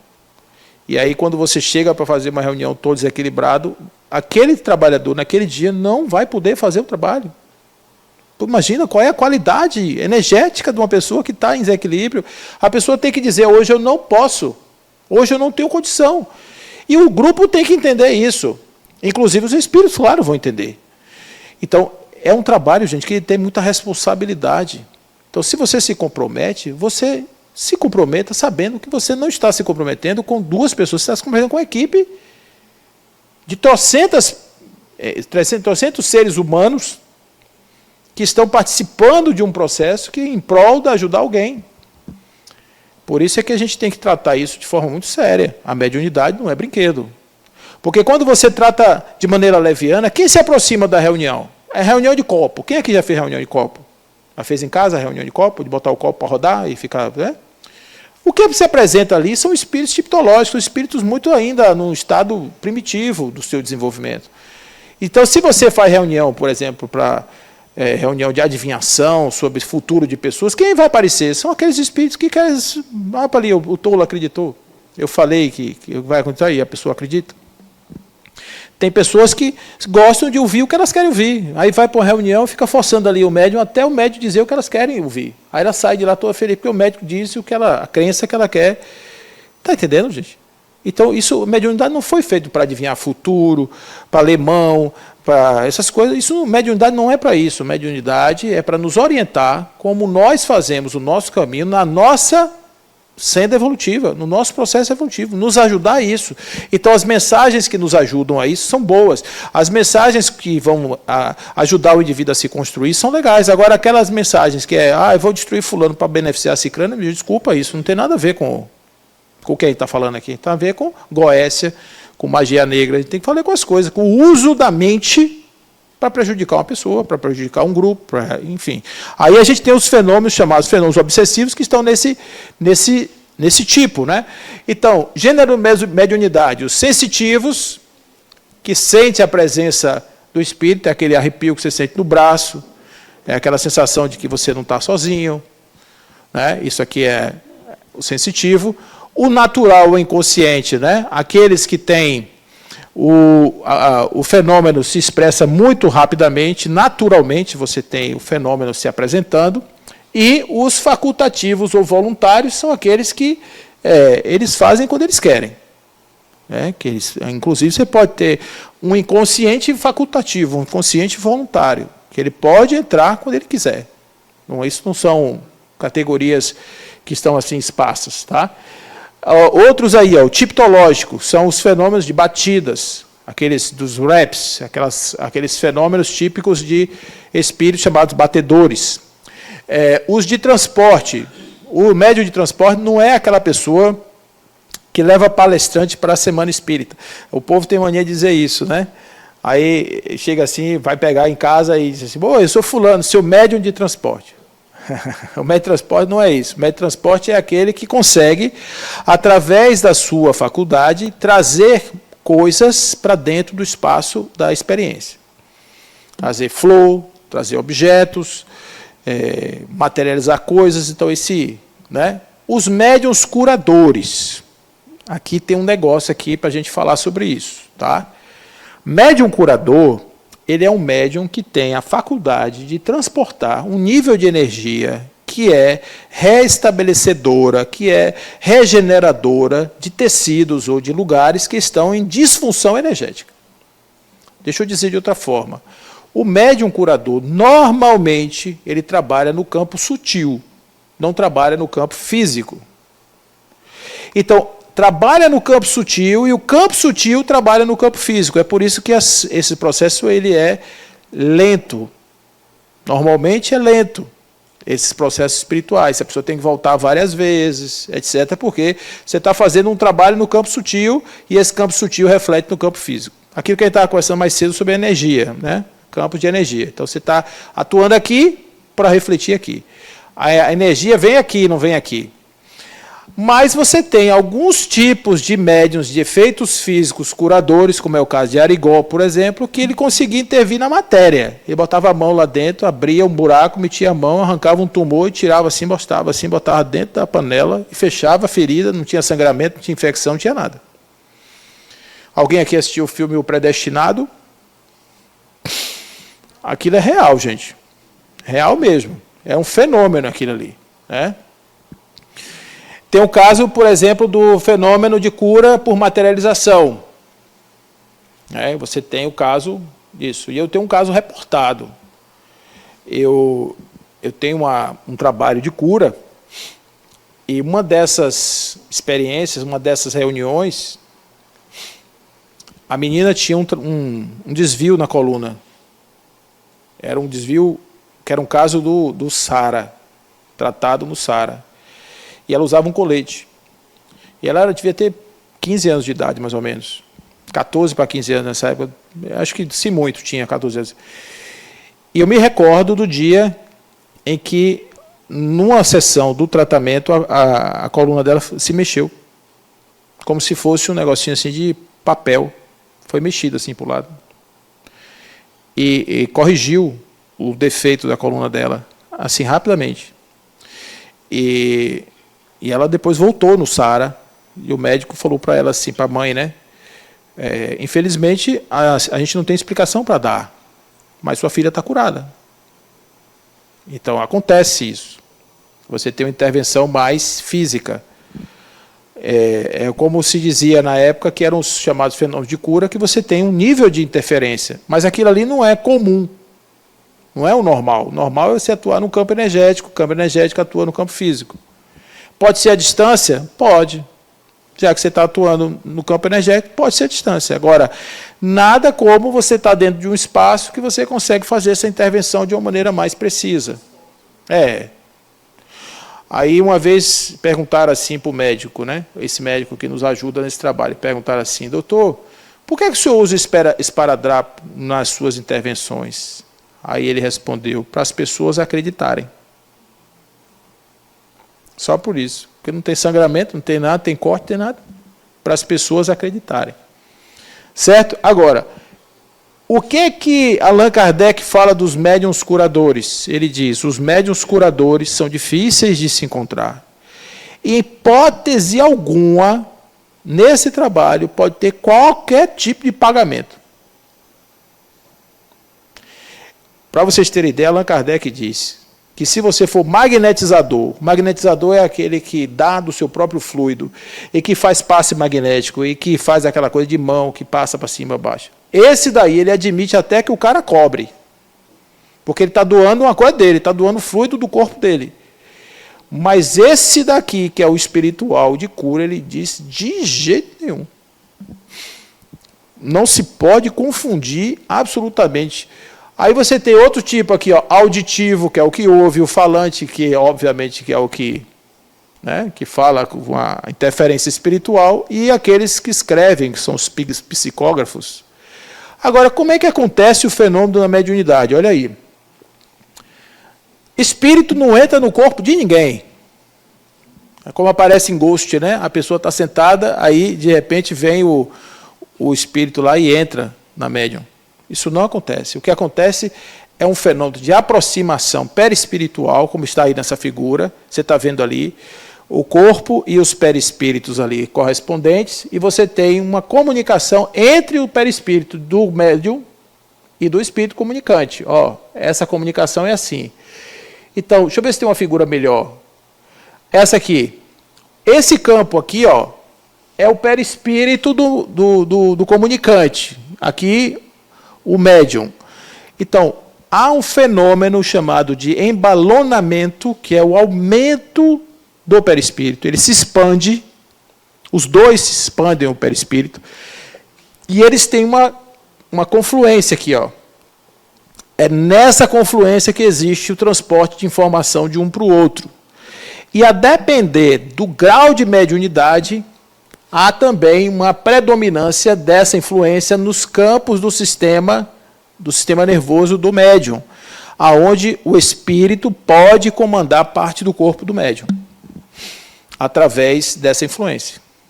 É o caso, por exemplo, dos psicógrafos, que vão, aquela escrita que ele não controla, a mão fica automática assim, ele escreve com a mão uma coisa, escreve com outra mão. Esse fenômeno, para quem é psicógrafo, é comum, certo? Ele não está, ele está de cabeça baixa, de olho fechado, escrevendo. Isso que vocês veem nas experiências aí é normalmente isso aqui. O braço se movimenta automaticamente, não tem intenção de fazer isso. A pineal? Ó, a pineal, ela entra nesse processo aqui como ponto de conexão. Esse ponto de conexão aqui, ó. Certo? Ou seja, como ele está no centro do sistema nervoso, ele pode, de repente, irradiar essa influência que está vindo aqui em diversos campos. Pode, tá certo? Não vou dizer que seja a única maneira, porque existe no próprio perispírito, existe uma ação no campo, a gente viu aqui a questão da memória extracerebral.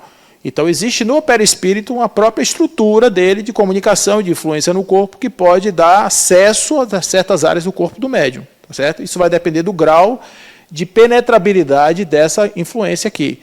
Eu não sei se vocês já tiveram a oportunidade de ver, mas uma pessoa incorporada assim com um espírito daqueles mais difíceis é muito complicado.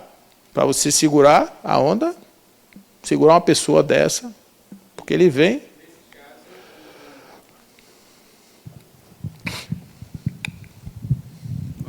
Paulo, numa situação dessa que você está dizendo aí, que eu já presenciei, o perispírito do comunicante, ele também não entra no corpo do... Não. Ele fica ali prejudicando a pessoa, fazendo a maldade não. que ele tem um controle sobre o sistema nervoso central do médium, da pessoa, mas ele não entra. Ele não tem... Existe o processo da possessão, chamado processo da possessão, mas o espírito do médium continua lá. Ele não expulsa, não. Continua preso no corpo. Só sai quando morre. O espírito da pessoa só sai do corpo quando morre. Quando a pessoa morre, o espírito sai. Eu estou falando, o comunicante, ele fica ali próximo. Ele não. Ele fica... No momento nenhum ele entra. Ele fica nesse espaço de interferência. Por isso tem que haver sintonia. Então, quando há um processo obsessivo, existe uma sintonia do médium ou da pessoa com o espírito que está obsediando. Porque tem que haver a sintonia para haver essa aproximação. A pessoa está aqui, dia, céu, azar, tristeza, que coisa boa ser triste. Aí o espírito triste se encosta nessa... Aí diz, você quer ser triste? Espera aí que eu vou te ajudar.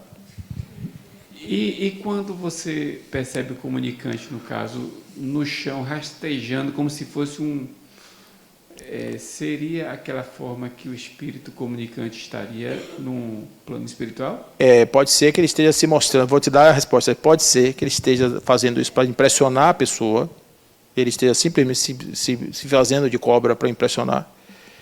Ele pode estar fazendo isso porque é essa a imagem que ele tem perda psíquica, ele não consegue ter perda de força, ele não consegue se levantar, ele consegue se imaginar, porque no plano espiritual existem processos obsessivos onde o espírito é induzido mentalmente a se colocar como animal. Porque tudo isso que acontece no espírito, gente, é mental. Olha aqui, papel da mente. Deixa eu ver se vai dar certo, vai. A mente permanece na base de todos os fenômenos mediúnicos. Então, o que acontece? Quando o espírito ele está lá, no plano espiritual, existe um negócio chamado de licantropia, por exemplo, ou zoantropia, que ele é colocado mentalmente na posição de um animal, como se fosse um animal. Então, na hora que ele se apresenta assim. Entendeu? Se apresenta assim. Então, é muito cuidado com a mente, a gente tem que ter cuidado com os nossos pensamentos, com os nossos sentimentos, porque isso é nosso, isso fica. A única coisa que a gente carrega daqui é isso. A gente não carrega carro, não carrega casa, não carrega cargo, não carrega livro, não carrega nada, só carrega isso. Então, o que acontece com o viciado, por exemplo? O viciado, quando chega no plano espiritual, ele quer saciar o vício, ele tem necessidade do vício. Por quê? Porque ele acostumou seu sistema a isso. Só que lá não tem. Lá não tem. Então, o que ele vai fazer? Ele vai tentar encontrar uma forma de buscar uma saciação disso. Aí ele começa a se aproximar de viciados, em zonas de drogadição, porque ali tem muito viciado e ali tem muitos espíritos que estão ali. Então, ali ele fica meio numa confluência, se alimentando psiquicamente daquelas energias que estão ali. Pois não. Boa noite, Paulo. Eu queria tirar uma dúvida com você, que eu não sei se tem muito a ver com essa questão da mediunidade hoje. Aquelas pessoas que o espírito ele se acopla ao corpo da pessoa e só sai, como você falou aí, só sai desse corpo quando ele morre. Como funciona essa questão? Como é que essa pessoa pode ter atraído esse espírito para se acoplar no seu corpo? Você não consegue diferenciar o que é você e o que é o espírito que está totalmente acoplado ao corpo. Esse caso de simbiose é um caso muito interessante, porque ele é uma aproximação diferente. Ele não é uma aproximação só de indução mental. Ele tem a natureza de tirar do corpo físico energia vital.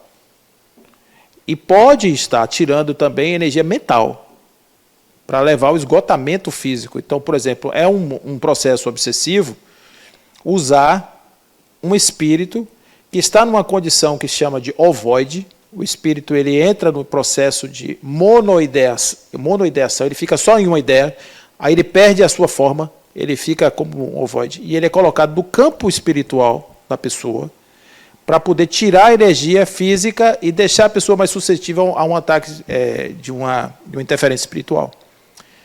Então, esse processo ele é comum, é relatado em muitos episódios, existe esse processo da simbiose, mas todos os processos de obsessão, eles estão ligados a uma sensibilização do obsidiado em relação à energia ou nível energético do obsessor. É preciso permitir. Porque se você, de repente, está num grau aqui de energia e chega um outro nesse grau aqui, ele não consegue vibrar na mesma. Tem que estar em sintonia. Se não vai, não vai. Mentalmente é você cuidar da sua mente. É você cuidar da qualidade do seu pensamento. Você cuidar da qualidade do seu sentimento. Aí você pergunta, mas Paulo, eu não consigo controlar meu pensamento. Mas tem uma coisa que você pode controlar. É o que você usa para alimentar seu pensamento. É o que você lê, é o que você ouve, é o tipo de conversa que você normalmente tem, é o tipo de ambiente que você normalmente anda, são seus hábitos, tudo isso diz a respeito da sua qualidade energética. Então, se você muda a qualidade energética, você muda esse padrão em que você está alimentando o seu corpo, naturalmente você terá um novo nível de vibração e, consequentemente, você estará isento desse tipo de coisa. Imune 100% nunca a gente vai estar.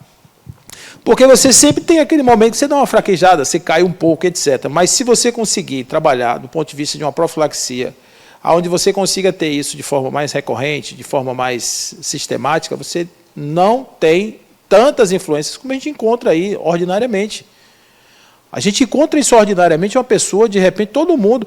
Você vem aqui numa reunião de desobsessão, a pessoa vem, passa uma reunião de desobsessão. Não muda nada a vida dela. Ela continua fazendo a mesma coisa, indo para os mesmos lugares, fazendo do mesmo jeito. Aí depois, daqui a 2 meses, volta de novo. Aí outra sessão, aí afasta ali e tal, daqui a pouco volta. É um processo sistemático.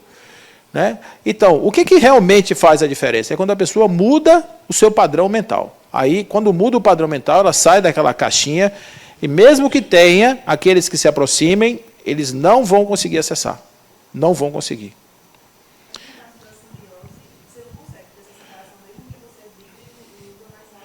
Não, aí você precisa de ajuda. Aí você aí você tem o processo da fluidoterapia, do passe, tá certo? Que ele é extremamente eficiente. E, às vezes, até cirurgias espirituais, onde as equipes espirituais elas trabalham nesse campo, de fazer essa separação. Não sei, aí tem que conversar com o pessoal aqui para ver. Eu sei que tem um trabalho de cura aqui, agora o grau eu não sei te dizer como é. Mas uma coisa eu digo para vocês, gente, ó, a base de toda a experiência mediúnica é a mente. Está aí, ó. Isso aí, André Luiz, nos domínios da mediunidade. E você perguntou o negócio da pineal, está aqui, ó. É esse lugar aqui que hoje, segundo os estudos, ele estaria no processo da captação desse nível energético aí. Não é à toa que aqui em cima tem uma unidade de força aqui, que é um chakra, que é o chakra de conexão espiritual que está aqui, que é o coronário. Então, aí, ó, a pineal, ela preside os fenômenos nervosos da emotividade, é a expressão do corpo etéreo, que é um corpo sutil, que está logo acima do corpo físico, e desata, de certo modo, os laços divinos da natureza, os quais ligam a existência de umas às outras, na sequência de lutas, pelo aprimoramento da alma e tal. Mas o que eu quero dizer a vocês é esse aqui, ó. Você tem o tálamo, que é uma estrutura cerebral, extremamente importante, porque é ela quem dispara muitas das nossas reações emocionais, estão aqui. a partir, por exemplo, da conexão com a amígdala cortical. Aí você tem a pineal comunicando com ela e ela entrando no corpo, todo o sistema emocional, nervoso do corpo está aí. Ele tem um acesso, né, direto nisso aqui. Isso aqui é uma palestra que é dada por um médico da AME, da Associação Médico Espírita, Décio Iandoli, né, que ele fala sobre isso aí. E aí tem algumas substâncias que são utilizadas para o processo de entrar num estado alterado de consciência, como é o caso do dimetiltriptamina, que é essa o DMT. A ayahuasca, tem outras substâncias aí que fazem esse efeito. A pessoa se acha que é uma árvore, né? Tem transes, e depende muito da pessoa, né? Depende muito do estado dela. Então, aquilo que eu falei para vocês, a mediunidade não é loucura, não é anormalidade, do ponto de vista de uma funcionalidade cerebral. Agora, é preciso usar isso como diagnóstico de exceção.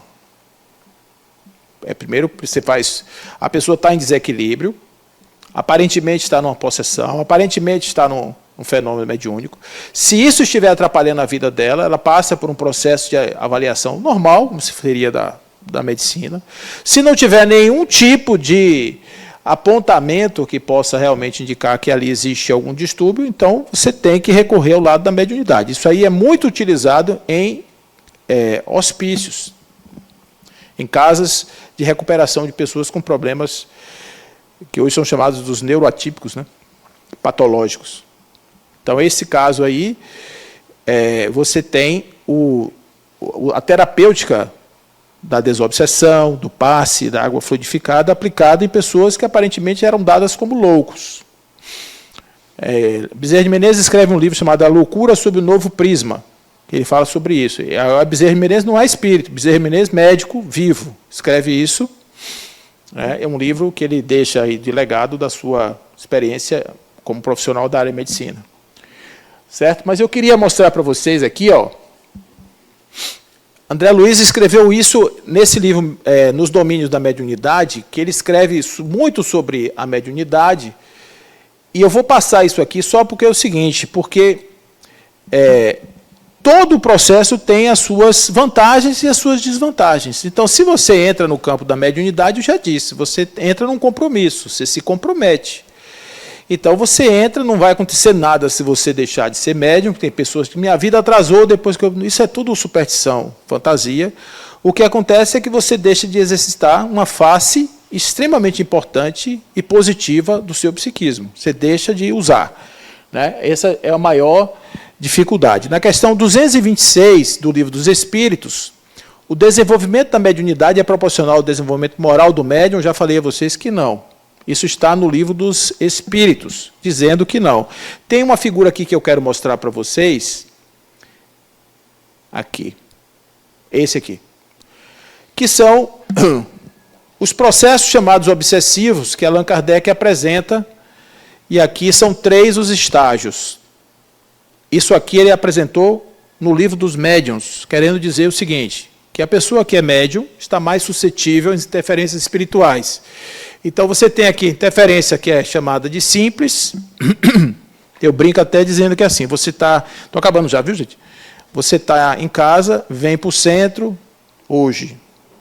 Aí você ouve assim uma vozinha, vai hoje não, você está cansadinho, trabalhou tanto. Fica aí, assistir a novela, hoje é um último capítulo, você merece. Aí a pessoa diz, mesmo, eu mereço, vou ficar em casa hoje.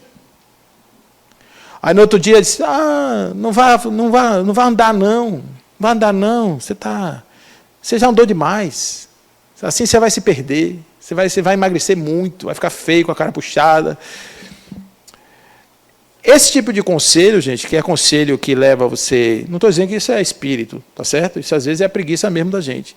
Mas é um tipo de interferência que você não percebe, porque ela é sutil, chama obsessão simples. É esse tipo de coisa que leva você, às vezes, a tomar decisão equivocada, fazer mau juízo de alguém, você, às vezes, ser induzido ao pensamento de achar que aquela pessoa está fazendo alguma coisa com você. É uma tentativa de chegar no seu campo psíquico. Se você vai aceitar ou não, isso é uma decisão sua. Porque você pode chegar, ouvir e dizer, tá bom, obrigado, agradecido, mas está falhando aqui no entendimento. Então, a obsessão simples é isso, é uma tentativa, mas ela tem o segundo grau, que é a fascinação. Aqui já é diferente. Aqui é o espírito que já chega, e quando chega, a pessoa diz, pois não, senhor, qual é a ordem de hoje? Aí, hoje você vai fazer tal coisa. Aí a pessoa faz tal coisa. Não, não faz isso. Aí a pessoa não faz aquilo. Isso é fascinação, que eu falei da parede do centro. Agora, existe um outro grau, que é, vocês observam que isso aqui é um grau que vai aumentando. É o chamado subjugação. Allan Kardec começa com subjugação e depois, quando ele vê o fenômeno da obsessão, lá na frente, ele reconhece que existe obsessão. Ou, desculpe, possessão. Ali está errado. É possessão. A possessão é o processo em que ele toma conta do aparelho psicofísico da pessoa, mas não expulsa o espírito. O espírito fica liso, meio que adormecido, e entrega o corpo para o outro fazer bobagem. Então, aqui você tem um mundo de coisa que acontece aí. O que é característico? É que, por exemplo, na obsessão simples, você tem a presença da consciência do médium está aqui preservada. Na subjugação ou possessão, não. Ele está sem consciência. Ele não está mais pensando. E à medida que ele vai descendo nessa escala, ele vai perdendo a consciência. Quando eu digo perdendo a consciência, é você perder a sua capacidade de julgamento. Perder a sua capacidade de se sentir, se perceber. Tá certo, gente? Então, olha só o que diz uma médium, que foi uma das maiores médiuns do Brasil, talvez do mundo, olha o que ela diz ao final da sua jornada como médium. Eu deixo aí para vocês lerem, né? E ela diz assim, a chama imaculada do alto que me mandaste, com a revelação dos pontos da tua doutrina, a mim confiados para desenvolver e aplicar, eu te devolvo, no fim da tarefa cumprida, pura e imaculada, conforme a recebi. Amei-a, respeitei-a sempre, não adulterei com ideias pessoais, porque me renovei com ela a fim de servi-la. Não a conspurquei, dela me servindo para incentivo às próprias paixões. Perdoa, no entanto, Senhor, se melhor não pude cumprir o dever sagrado de servi-la, transmitindo aos homens, aos espíritos menos esclarecidos do que eu, o bem que ela própria me concedeu. Isso é uma médium que foi suicida em vidas passadas, teve muita dificuldade, morou de favor ao final da vida na casa de uma irmã, nunca teve nada, autora de muitos livros, famosa escritora de livros, nunca recebeu um centavo por nada que fez. Ivone Amaral Pereira. Esses livros dela, todos que vocês encontrarem, todos, o nome você viu, é Ivone, compre e leia, que você vai gostar. Ela tem os romances dela, que é assim, você pega, começa a ler e não larga nunca mais. E ela tem uma característica, que todos os livros dela são rigorosamente doutrinários. Você não vai encontrar no livro dela nenhuma afirmação que você não possa encontrar nos livros de Allan Kardec. Portanto, ela é realmente um exemplo de exercício da mediunidade. Tá bom, gente? Então, se chegar a mediunidade para vocês, receba como dom divino, receba como um presente de Deus e sirva. E sirva-se, porque dizia um amigo meu, médium, que os médiuns são agraciados por Deus porque as mensagens que vêm do alto passam primeiro no psiquismo e nos ouvidos do médium. Ele só não fica para ele se ele não quiser. Tá bom, gente? Muita paz.